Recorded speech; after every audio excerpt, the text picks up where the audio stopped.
Okay. So in this webinar, we're going to look at in some detail, one very specific aspect, open enrollment, of one module of FACS, the dose escalation using the N-CRM design. So I'm going to include, apologies for those of you who know it already, we'll have a brief introduction to the N-CRM and what it looks like in FACS. Then I'll introduce the idea of open enrollment and the associated idea of backfilling. And then we'll describe how that's implemented in FACS, how it works.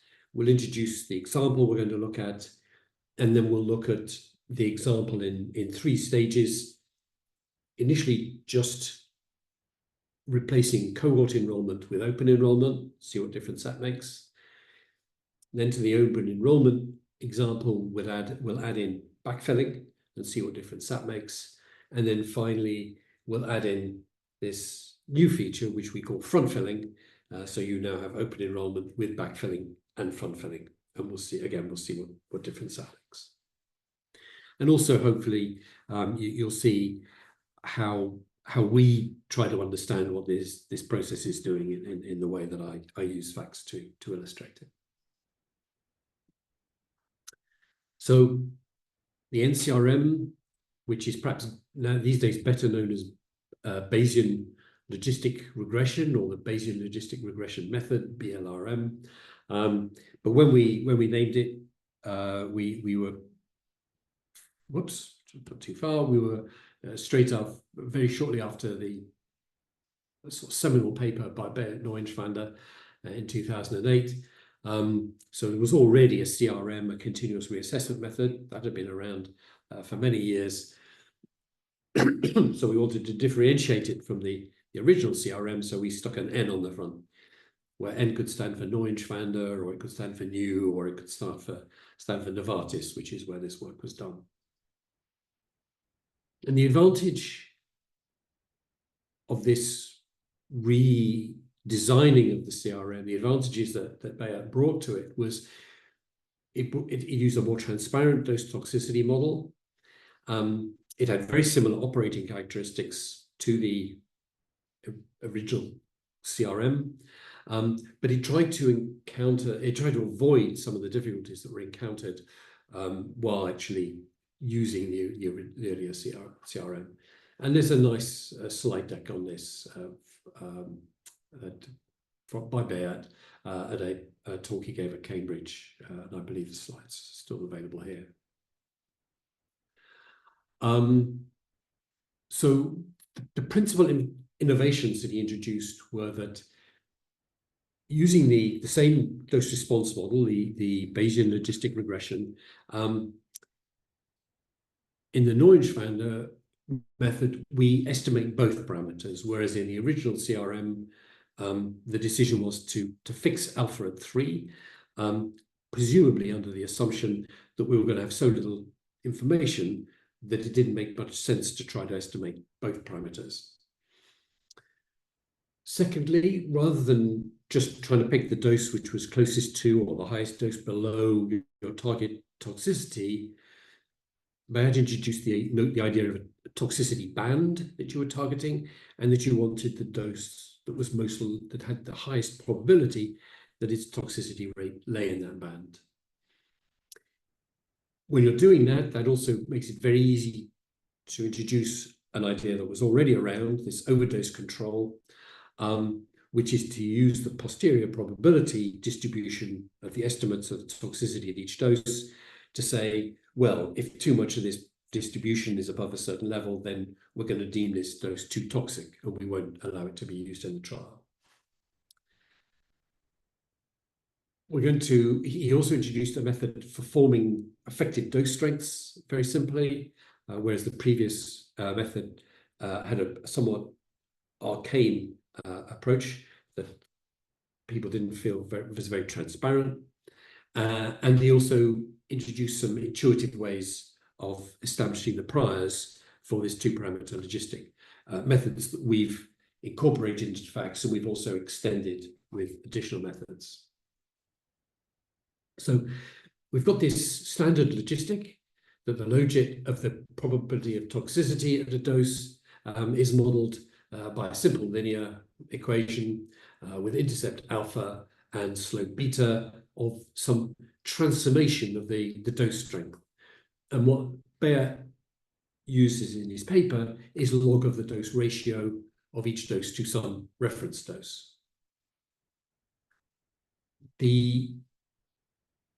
So we estimate both the alpha and the betas, whereas the old CRM fixed the value of alpha, which led the old method to have this more arcane way of setting up the effective dose strengths. You've got this effective dose strength log of the dose ratio. That's obviously fine if you're using actual dose strengths and you think you've got a log dose effect.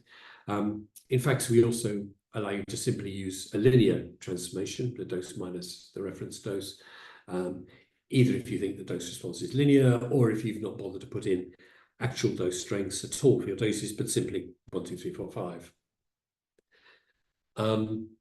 And the big difference, well, one of the important consequences of this is that whereas previously the old CRM was really just a method of estimating where the MTD was, you weren't actually having a realistic estimate of what the toxicity level of each dose was. Now the model is properly a dose toxicity model. So just to illustrate how the dose response fitting has changed, under the old CRM, effectively you had this family of curves. You had this transformed dose scale, so you had to do things to the dose strengths to turn them into values in that range. You avoided having a dose with strength 0, which is where your fixed alpha was. With alpha at 3, it means you've got a toxicity of about 0.975. And these curves were fine. They were flexible enough to enable you to have the MTD at probably any one of your doses, but with a particular MTD at a particular dose became a particular curve, and that meant that curve is not necessarily fitting the toxicity of the rest of the doses, which is why in the old CRM we've not got an actual toxicity model. Whereas now we can allow alpha and beta to vary, and we set our intercepts to say the middle of the dose range. We've now got a whole family of curves we can use. From experience, we no longer like setting the reference dose to the middle of the range, and we prefer to set it at the beginning, which is what we'll be doing in our example. And then you specify your toxicity target band, so on upper and lower limits, and you're saying, I want a dose with a high probability that its toxicity rate is in this band. And then above the top of the band, we have excess toxicity, and then you can also set an additional zone above that of unacceptable toxicity. And you can frame overdose control rules in terms of either being above the toxicity band, so in the orange and red, or just in the red. So one of the very important concepts that this introduces is also you've got the probability of being underdosing. So, and this is useful for countering the natural tendency in the team of to be cautious during the selection of the next dose to give the next cohort, and by pointing out that this particular dose has a high probability of being underdosing, it gives us sort of a mental nudge to the team that they need to get off that and actually be using a higher dose that they may feel is a little more risky, but of course is more likely to be in their target band. And also what we're doing is what this does is it makes better use of the posterior. So the previous models simply use the mean estimate of the probability of toxicity. And if you consider these two posterior distributions, these both have the same mean estimate of the probability of toxicity. They both have a mean of around about 0.3 here. But quite clearly, these are different shaped curves. And if instead we consider the area of the curve that falls into each segment, now, and we make decisions based on that, you can now quite clearly see that our method is going to be capable of distinguishing between these two curves and making very different decisions.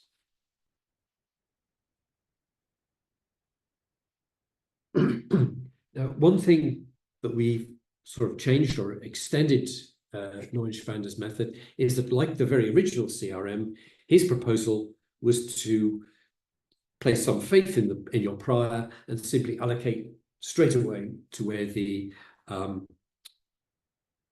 to the dose which has the highest probability that its toxicity lies in the target band. Many feel this is too risky, and they wish to add in some rules to control the allocation. So we escalate up to this target band. So the sort of things we have in the escalation rules is a starting dose. So you can start at the lowest dose, or as Knowledge Founder recommends, actually have a lower dose than you want to start at, which you can fall back to, just in case you see an early toxicity. So we typically may start at the second dose. And then also, how many cohorts, or in open enrollment, how many subjects do we want to see have complete information on a dose before we say that dose is cleared, and we can now escalate to a higher dose, given that that higher dose is allowed by the overdose control rules and is also perhaps the dose closer to the MTD or actually the MTD.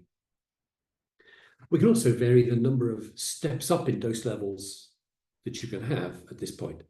So if you've just got a trial with relatively small number of doses, you may just be escalating one level at a time.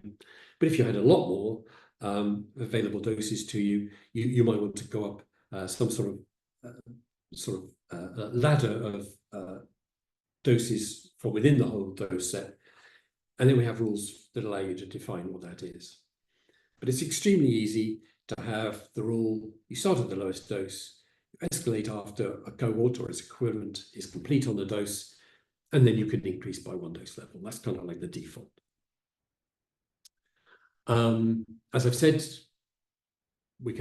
it's actually common or recommended to have a very low dose you can fall back to. So actually the starting dose is dose 2. If you're not actually targeting a DLT rate of about 30%, but say 25 or 20%, maybe you want to change the cohort size, maybe not 3, but say 4 or 5. And as I was saying, you may have more available dose levels, or even many levels, and you don't want to step just one at a time. So for example, it may be that you can use any dose level from 12.5 milligrams to 400 milligrams in steps of 12.5 milligrams, but you don't want to escalate a single step every 12.5 milligrams every time. Maybe you want to escalate by dose doubling. So the FACS allows you to set up such rules. We can either make the rules vary depending on where we are in the dose range, low dose or high dose, or we can vary depending on how many toxicities observed. And FACS can support all these options. There's some extensions that we're not going to cover today.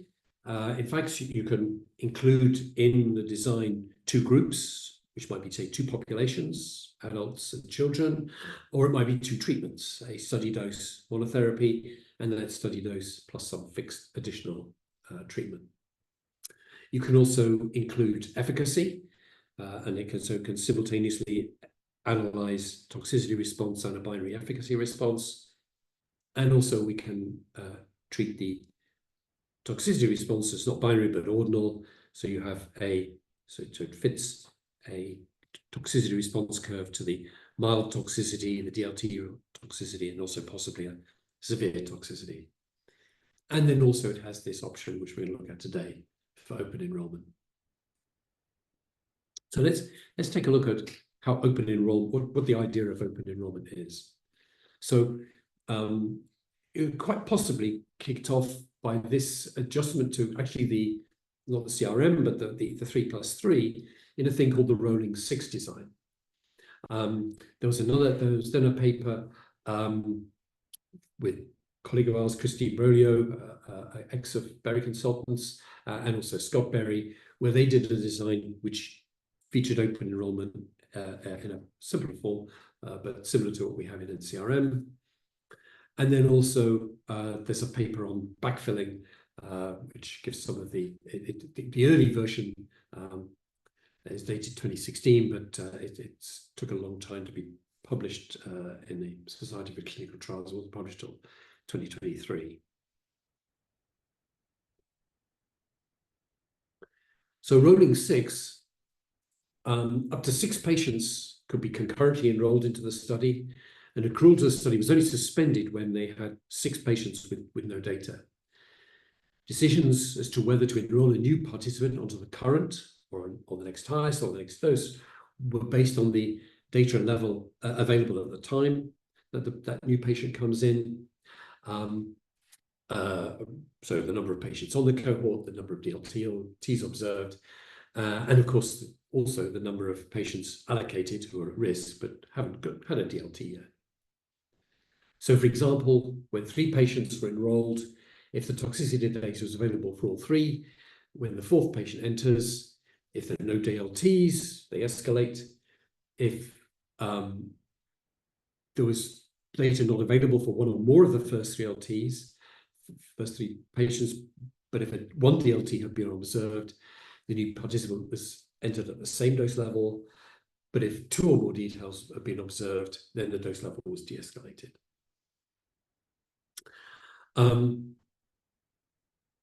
And so in place of suspending accrual every 3 participants, this means accrual is only suspended when a cohort of 6 has been filled, and they haven't all necessarily been assigned to the same dose. We can vary the dose level within that sort of cohort of 6. In the open enrollment in the CRM introduced in the Rolio-Berry paper, there's a minimum amount of observed DLT information at each dose level required to escalate to the next high level. In fact, what they did was they split this into 2. For the first 3 doses, they required just 2 patients on the dose, and at higher dose levels, they required 3 patients. So the first 6 patients are enrolled in cohorts of 2, and there's no open enrollment. They must be complete before you do the next 2 patients. Once it's you've had those first 6 patients in, then it goes to open enrollment, which has the advantage that there's no pause required while the DLT information is collected, and that hopefully will shorten the trial duration. Of course, if the speed of accrual is too quick, we could have the problem that low dose levels could enroll a large number of patients, and the maximum sample size could be reached prior to observing enough DLT information actually on the MTD that we want.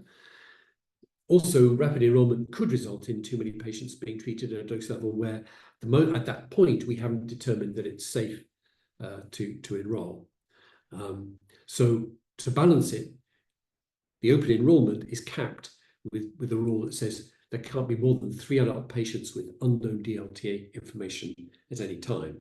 So there comes a point after enrolling 3 patients where now patients coming in have to be non-enrolled into the trial until we've got some more data. But as soon as one of those is complete, we can enroll 1 more and so on. So we call that the queue length, and the original design just had this simple notion of a single queue of 3 subjects. And then it was observed that even with this open enrollment, because of this need to be a little bit cautious, we were still turning patients away. And so a later idea was to say, well, we could use those patients, but what we can't do is allocate them to the current dose. So we need to put them on the dose below. So they go on to, they will, and this is what we call backfilling. So allocating to a dose that's already been cleared, in the hope that this information will be of itself useful, either because we have to de-escalate back to that dose, or because it's still informing our overall dose toxicity estimate, or it might be that we want that data for reasons of studying the efficacy at the lower doses. So how does it work in FACS? Well, let's consider a very simple example, which is taken from the webinar I did some time ago and the talk I did at PSI this year, where I compared MTPI, I3+3, BOIN and the N-CRM. So I've just lifted that example up, and now I'm going to compare N-CRM in cohorts, which is what I had in that comparison, with comparing that to using open enrollment. And so to briefly summarize the design and the setting, we have 11 doses.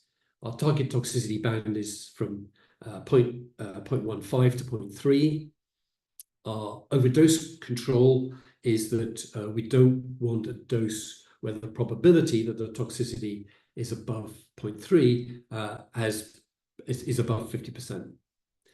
Our sample size, our maximum permitted sample size, is 15 cohorts of 3 subjects.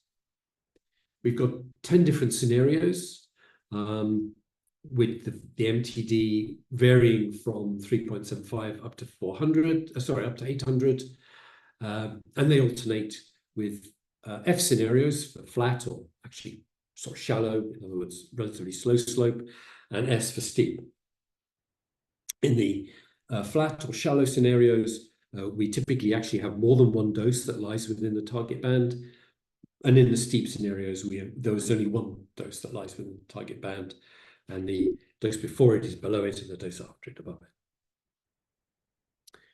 We set the reference dose to be this lowest dose, the 25 milligrams, and we use the x-hat transformation that our effective dose strength will be the log of the dose ratio to this reference dose.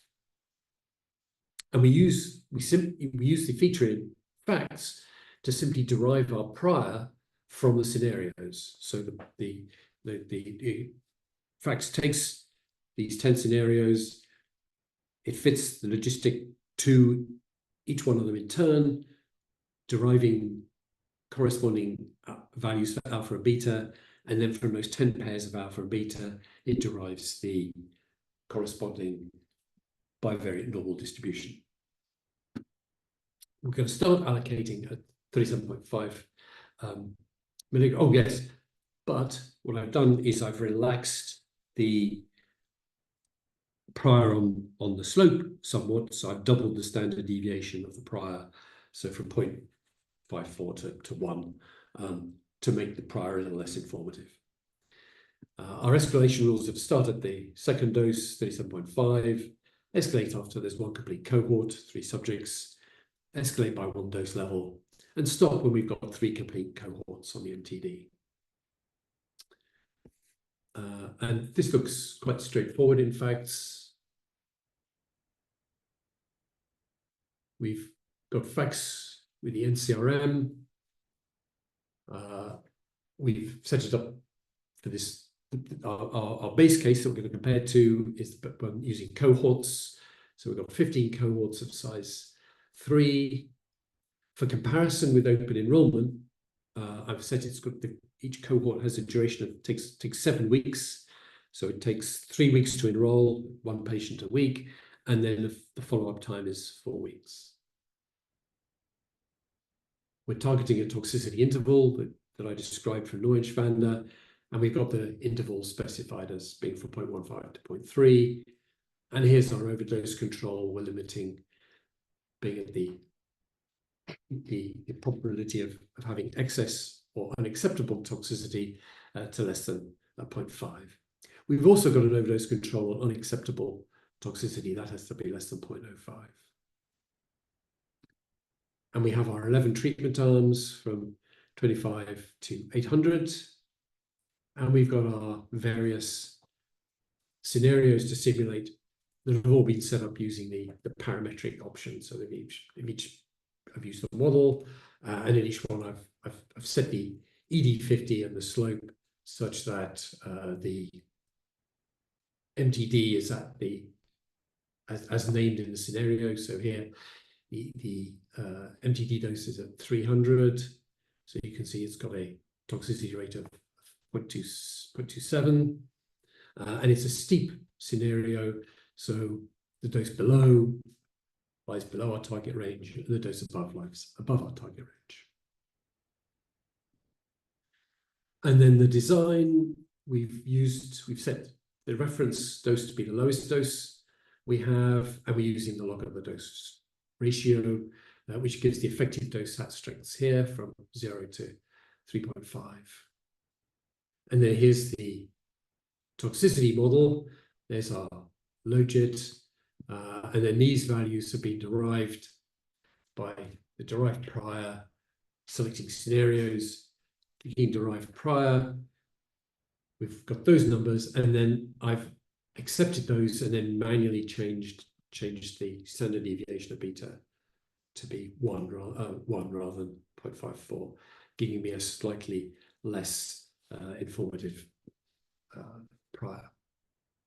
I haven't used prior pseudo subjects, and I've used a very simple allocation rule that I've outlined. Started dose 2, increment when we got 1 complete cohort, and just increment by a single dose level. And similarly, our stopping criteria is simple. Simply stop when we've got 3 cohorts on the MTD. And then we've run 1,000 simulations, and we've got all our operating characteristics, and we can very quickly view a summary of those by looking at a histogram of the selection of MTD, where the graph has been colored according to the true toxicity that's been simulated for the dose, and whether it's underdosing, the blue ones, whether it's in the target, the green ones, whether it's excess, the orange ones, or whether it's unacceptable, the red ones, which they're actually numbered, which is nice.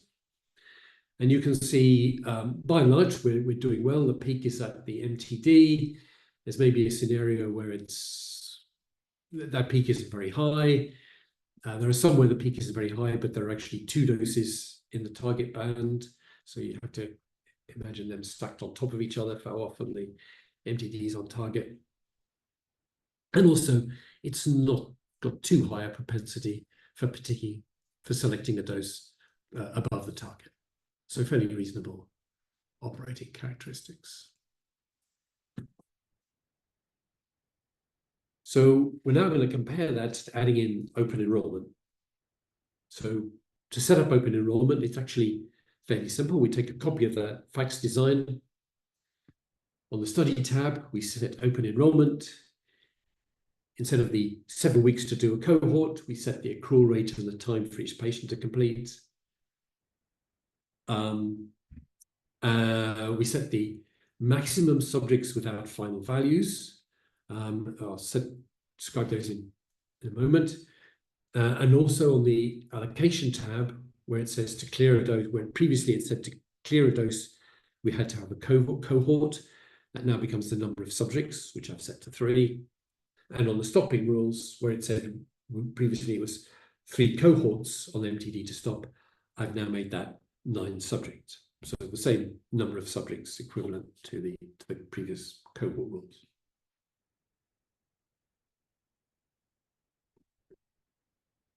So we have these Q lengths or caps on how many subjects we're happy to have without a response. And rather than the original example from Christine Brolio and Scott, where there was just 1 Q length of 3, we now allow 3 different Q lengths to be specified depending on where we are in the trial. Where we're allocating to an uncleared dose during the escalation stage, for instance, as in this example, we set the Q length to 3. But once we've cleared the dose and decided not to escalate any further because we're at MTD, our feeling is that maybe we can be a little bit more bullish about allocating to this dose. We've got information on it. We don't want to go any higher. We want to get 9 subjects on it altogether. So let's make the Q length 6. And if we were being really cautious and allocating to a dose that was both cleared and below where we thought the MTD was, let's make the Q length for that 9. Now, in fact, in this example, as it is at the moment, we'll never do such an allocation. We're always allocating to escalate, or once escalation is complete, we're allocating to the MTD. And if then the MTD goes up, then we're escalating again. Allocating to a dose below the MTD only occurs in 2 circumstances. one of which we will see later, but is not currently in this example, and that's if we do backfilling. And the other occurrence, which we won't see at all today, is if you're also looking for efficacy. And in those designs, you can essentially set the trial to run in 2 stages. So one up to a point where you're happy that it's found the MTD, and then after that, it looks for the minimum effective dose on the efficacy estimates. And at that point, if you're lucky, your MED is below your MTD, and it will start allocating down at lower already cleared doses, and that's when you could use this alternate, and in my example, even greater Q length. So just to show you those changes.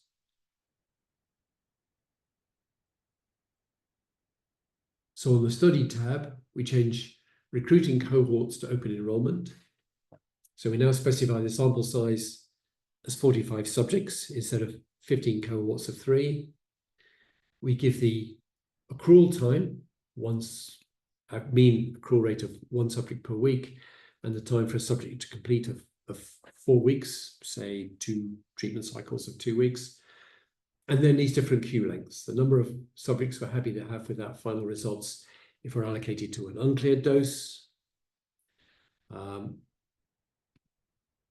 the maximum subjects we're happy to have without final results if the dose is cleared and we're at the MTD, and then finally if the dose is cleared and we're below the MTD.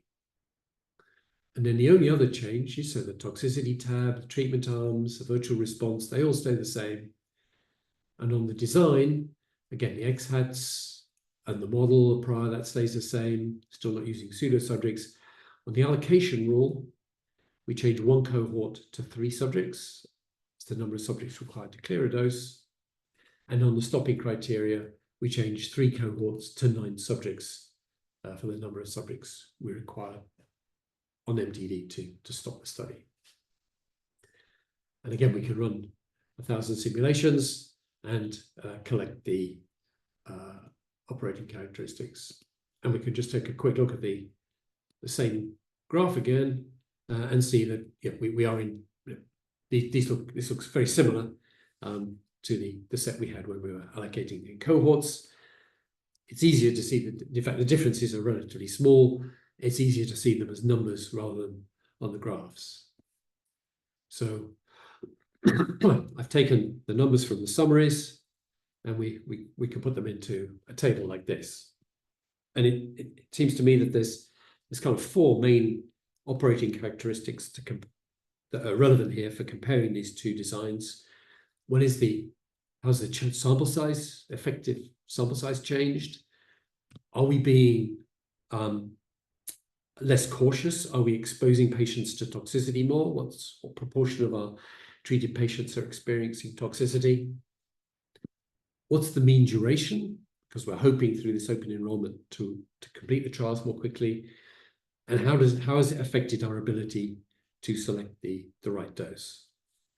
So as you would expect, the mean number of subjects has gone up slightly. You can see it's about 3, 4, 5 subjects.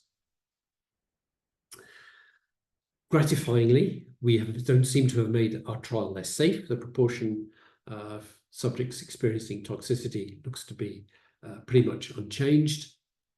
And as we'd hoped, the duration of our trial has gone down. As you can see, it's typically by about 4 weeks. So the percentage varies because we've got different length scenarios. When the target dose we want to find is very high in the dose range, the trials run a lot longer because we've got a lot more escalating to do before we reach the MTD. So if that were the truth, our trial might run until over 80 weeks. And of course, you can see it's got a correspondingly larger sample size.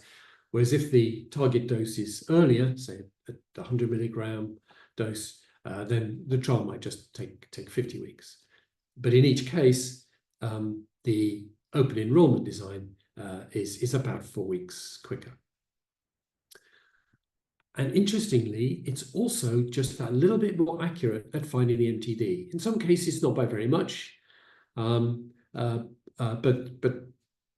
we often, in many of the cases, we're seeing 4 or 5 percentage point improvement through using the open enrollment, which is quite interesting. And that may be just a product of the fact that we've managed to enroll a slightly larger sample size, of course, while not lengthening, indeed, while shortening the trial.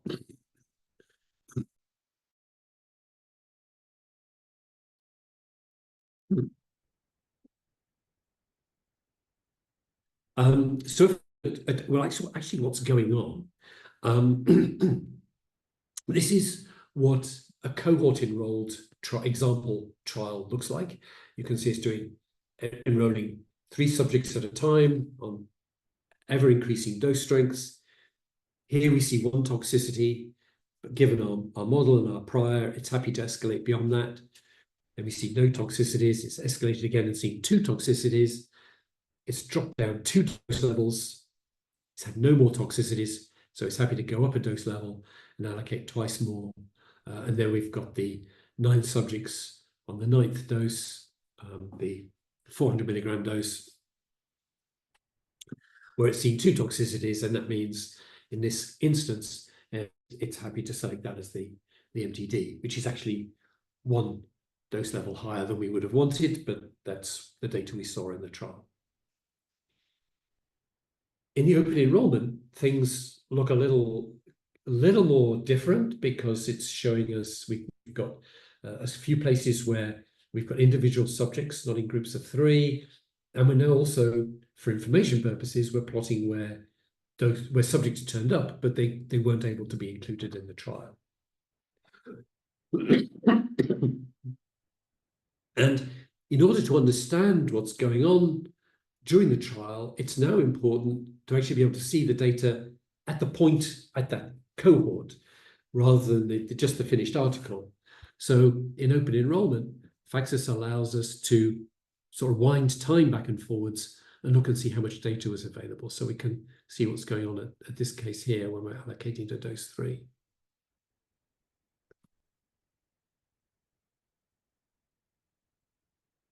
So it's this scenario.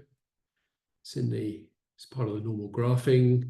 We've got per simulation allocation history. And now, instead of it simply showing you the finished article, we can step through it a cohort at a time, where a cohort here is a single subject. So one of the rules we have as default is that during escalation, not only do we respect the queue length, but actually we don't want to allocate more to the dose than we require to clear it. So you'll see, I hope. So we're losing, so these subjects can't be enrolled, but let's space them equally, they're a little easier to see. These subjects can't be enrolled because we've already met our queue length. Our queue length is 3 for an uncleared dose during escalation.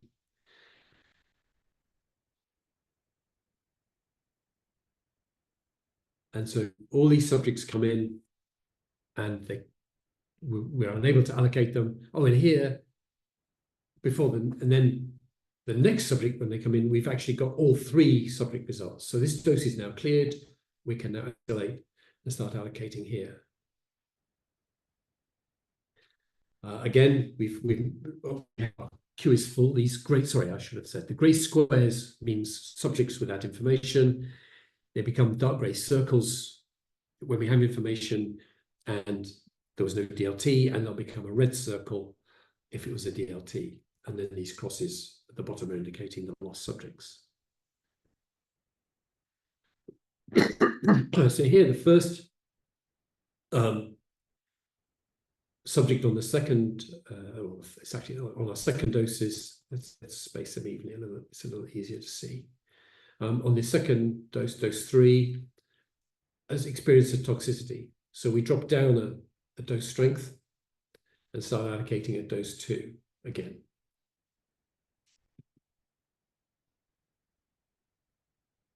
Before that subject completes, or we get another subject, we get 2 more completions in there. not DLT, there's no toxicities. So now we're actually happy. The MTD estimate has moved back up to dose 3, and it's obviously meeting the overdose control limits, and we're happy to resume allocating it at dose 3. So we only spent 1 subject at this point, down on dose 2 at this point. Oh, sorry, I've skipped too far ahead. So now we've now got 4 subjects without DLTs, but this is because we're on a cleared dose. In fact, we're happy to go up to as many as 6 uncleared, incomplete subjects, and now we've got 6 uncleared subjects, and now we're at our second queue length, and we have to lose a subject. Next time a subject comes in, we've got a completer, so our queue length went back down to 5. So we were able to reallocate at dose 3, and we now have backup at 6. By the time the next subject comes in, all these subjects are completed. So A, we can allocate the subject, but B, our estimates have changed. MTD has moved up to dose 4, and we can now start allocating there.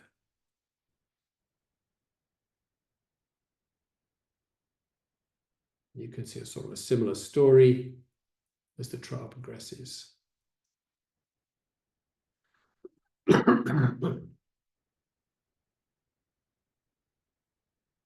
There's this, just a note here, at this point, we would be happy to stop the trial. We've got more than our 9 subjects on the dose 8. It's our MTD. We're happy to declare a success, and that being the MTD, but we've got a subject that isn't complete yet.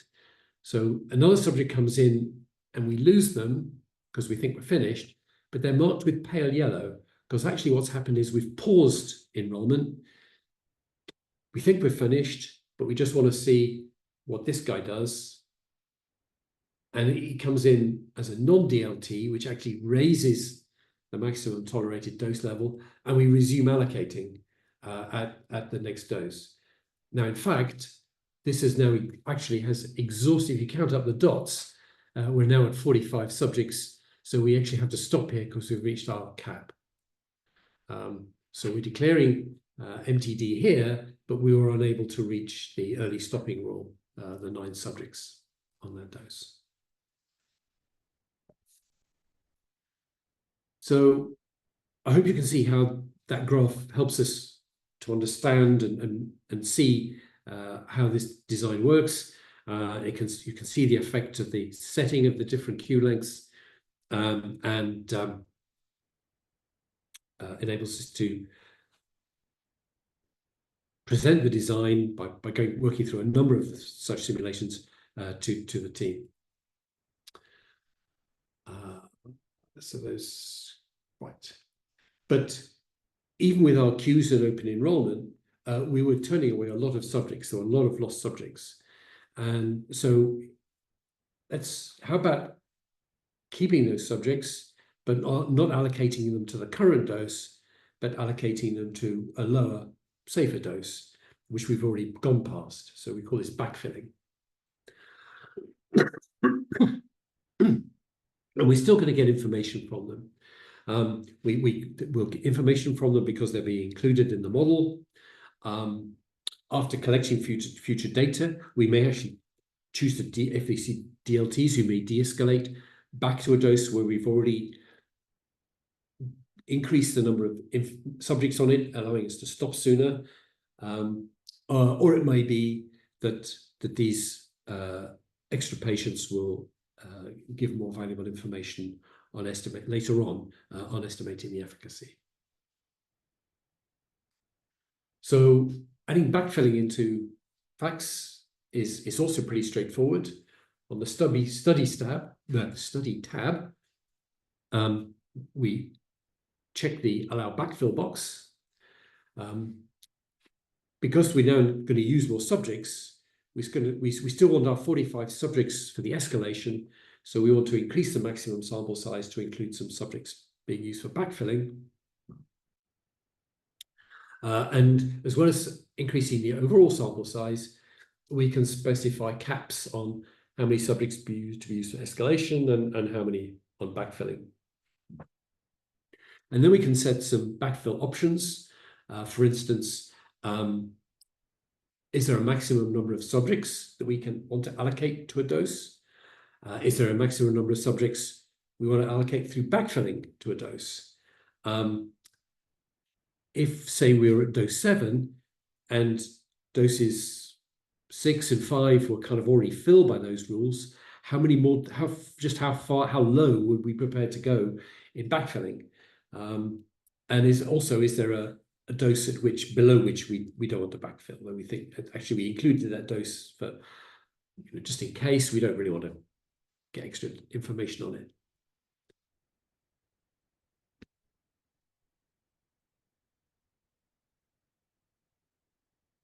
So once again, we've taken a copy of the design. I've taken this, in this case, the open enrollment design, and now we've checked backfill. We said we want 45 subjects for escalation and up to 20 for backfilling. But the combination of escalation and backfill mustn't exceed 60. So there's some possibility for trade-off here. If we did a lot of backfilling, we might not get our full 45 for escalation. And then on the design tab, we have a new tab for backfill parameters where we specify these different limits. So here I've allowed us up to 9 subjects on a dose during backfilling, up to 9 subjects via backfilling, backfilling up to 2 dose levels below the current dose level, and allocate to any dose. So there's no sort of floor on how low the backfilling can go. And that's it. And again, we can run our 1,000 simulations and look at the operating characteristics. And here I'm comparing now the open enrollment without backfilling to open enrollment with backfilling. You can see, not surprisingly, the sample size has gone up by about 15. The proportion of patients experiencing toxicity has fallen because we're now allocating more patients in this to lower doses. Interestingly, the actual duration has dropped. The average duration has dropped by another 2 weeks. Unfortunately, the story on being able to select the MTD is a little more mixed. It's gone up here, it's dropped here, it's gone up marginally there. It's pretty much the same in those 2, 3. It's gone up a little bit there, 4, 3.5 percentage points. It's gone down here, gone up a little bit here, and dropped off here. So it's certainly not an improvement, and maybe the variation is all within simulation error. And now we can look at, again, we can step through a trial and see how it's behaved. Now, before I go back to facts and show you them individually, I'll just show you 3 very different looking simulations, all actually of exactly the same scenario. So here we've had 13 subjects allocated to backfilling. We're still losing some at points. And some of these have happened fairly early. Maybe only these 2 here have really contributed to our understanding of where the MTD is. Compare that to this study. We've done a load of backfilling, so much so that about halfway through, we've reached our cap of 20 subjects for use in backfilling. And after that, we start losing subjects again. Oh, I thought there was a 3rd example. I do beg your pardon. Okay, but even so, 2 very different examples. And again, we'll use the 300S scenario.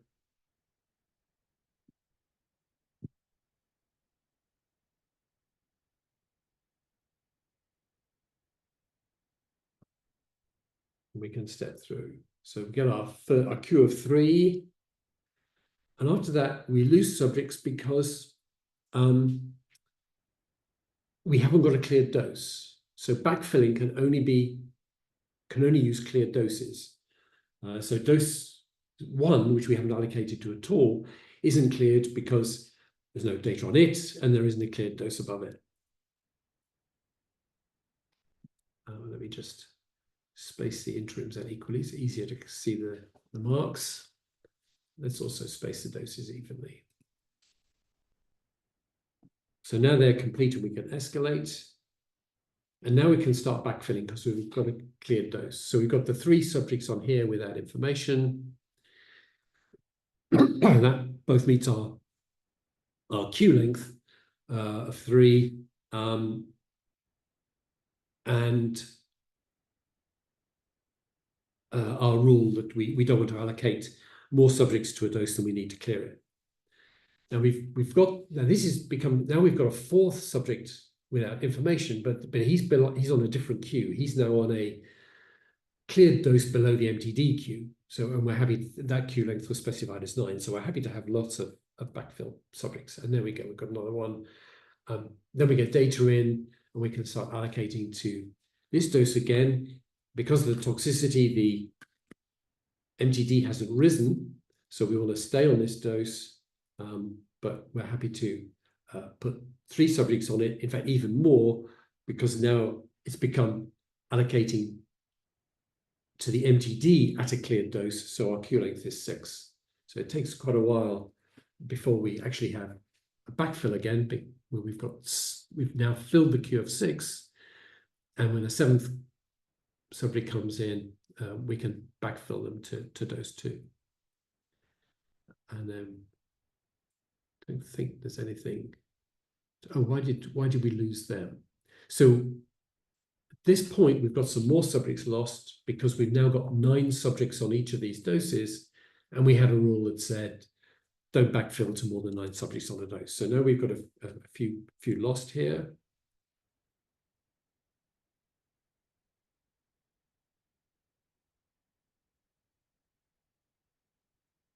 And again, here's another allocation where we think we're at the MTD and the dose is cleared. So we can have a long queue of incomplete subjects. The MTD has shifted up, so we're carrying on.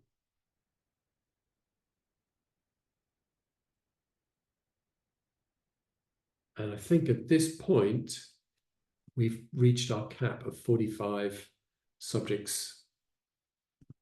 So it can't escalate any further or allocate any more to this MTD in order to get to the 9. So that we stop and we'll declare that one as MTD.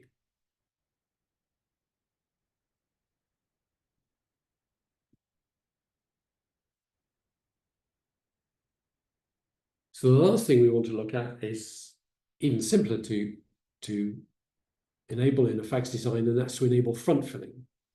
And this will override the rule that says don't allocate more to the current dose than you require to clear it.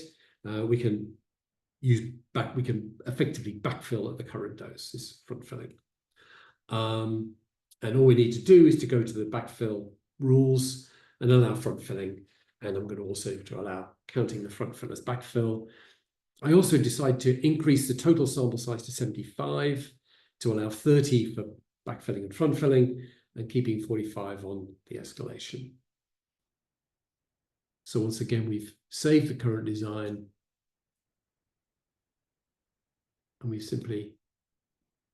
changed the total sample size up from 60 to 75, changed the number we can use on backfilling to 30,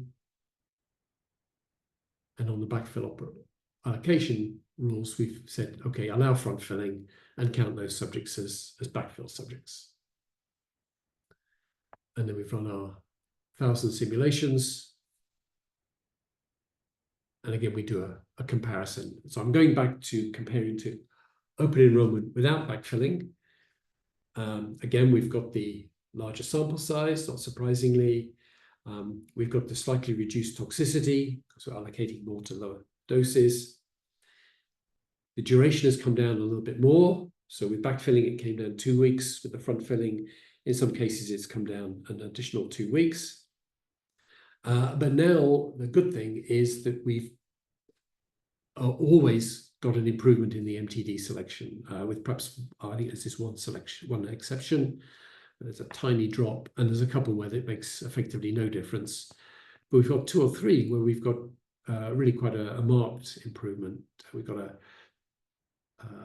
4 percentage point improvement there, We've got a 10 percentage point improvement there. We've got over 5 percentage point improvement there. So the front filling, by putting more aggressively, putting subjects on the current dose, has improved our MTD identification. So we're running out of time, but so you can see the way these you see now these backfill patients appearing on the kind of the same line as we are currently allocating, and these are the front fill patients. Sometimes we don't use very many, and sometimes again we use an awful lot and run out of backfill population before the trial ends. So you can see that there's quite a wide range in, even because we're simulating the accrual using the classic Poisson process, and this gives actually quite a wide variety in observed accrual rate.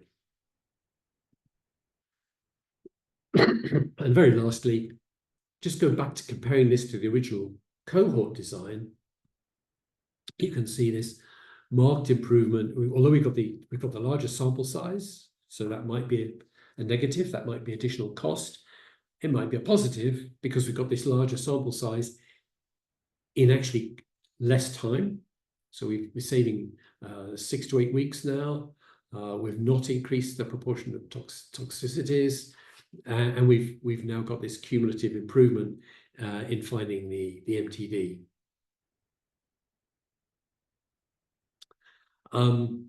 So this example wasn't handpicked to show off open enrollment. It was just one I'd got there because I'd used it to compare MTPI Boyne and N-CRM.